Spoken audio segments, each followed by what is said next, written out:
Para tener aliento hay que tener desaliento. Para levantarse hay que saber caerse. Para ganar hay que saber perder. Y hay que saber que esa es la vida nomás. Y que te caes y te levantás muchas veces.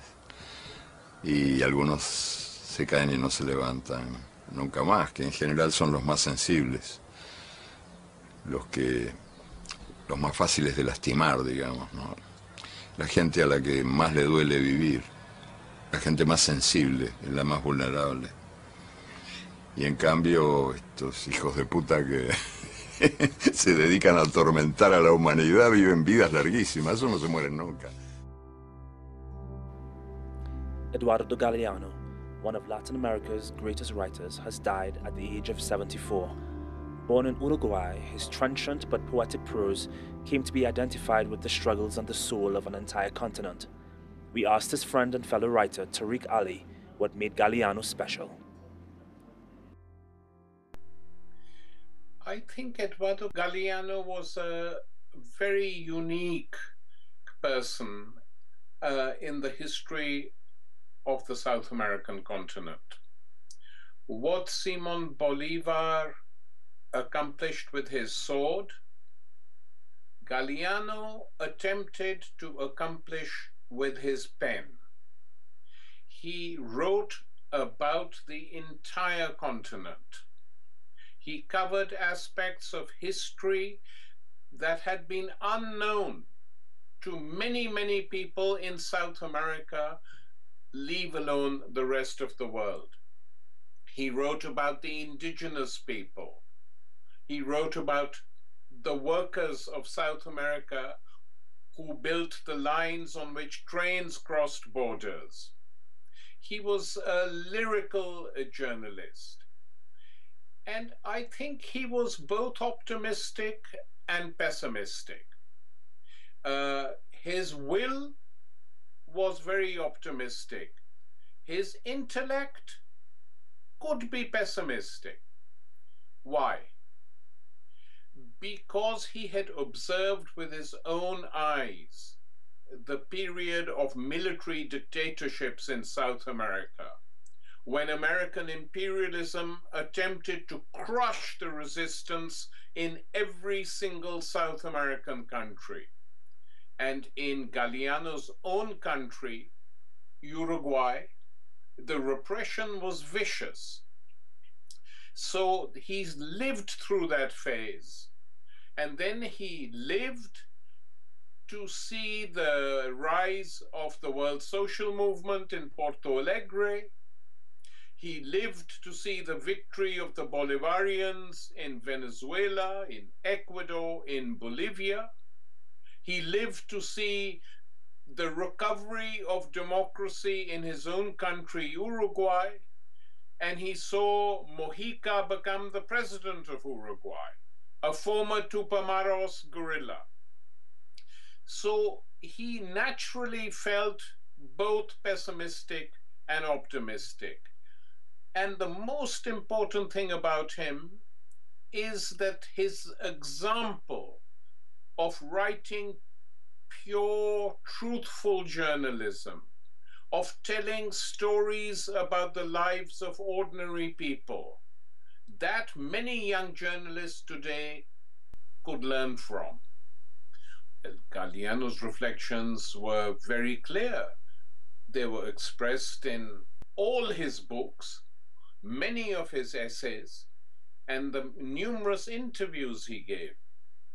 He felt that the empire of the North, the United States, had done a great deal of damage to the South American continent, even greater damage than the Spanish Empire, because this was meant to be a more advanced empire, and it was more advanced in the techniques of repression and oppression. And this, of course, made Galeano a lifelong supporter of resistance movements, whether they were armed struggle movements, like the Cuban Revolution, like the Tupamaros, or whether they were the Bolivarian movements which emerged in the last years of the 20th century. And his reflections were that we have to get stronger and stronger in order to preserve and maintain the challenge. The last time I spoke to him, we were both in agreement that the changes taking place in South America were the most important things in the world at the time. And we now see that the influence of South America and the Bolivarians, we can see it in Spain with Podemos, and we can see it in Greece with Syriza.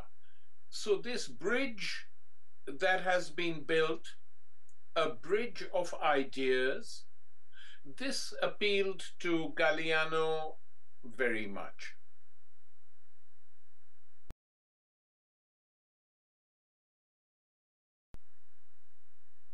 Well, Galeano saw the corporate media like we all see it. It's the media of the enemy. They are clever because they have the money to show many things that we cannot show. They buy Hollywood films cheap, they buy soap operas cheap, and they preserve their mass audiences. But Galeano also knew very well that people were far too intelligent to believe the news that they saw on the corporate media. Some were taken in, but many people knew that these were lies. Otherwise, you cannot explain the continuous victories of Hugo Chavez in Venezuela, the last victory of Maduro in Venezuela, the successive victories of Correa in Ecuador and Morales in Bolivia, despite the fact that a majority of the corporate media was ranged against them. And Galeano believed, his involvement with the historic newspaper in Uruguay, La Marcha, with La Jornada, with the magazines in Argentina, that our principal task was to tell the truth, to deflate the lies, to explain and show to the people how they were lies, and to build all the time a permanent alternative to the corporate media.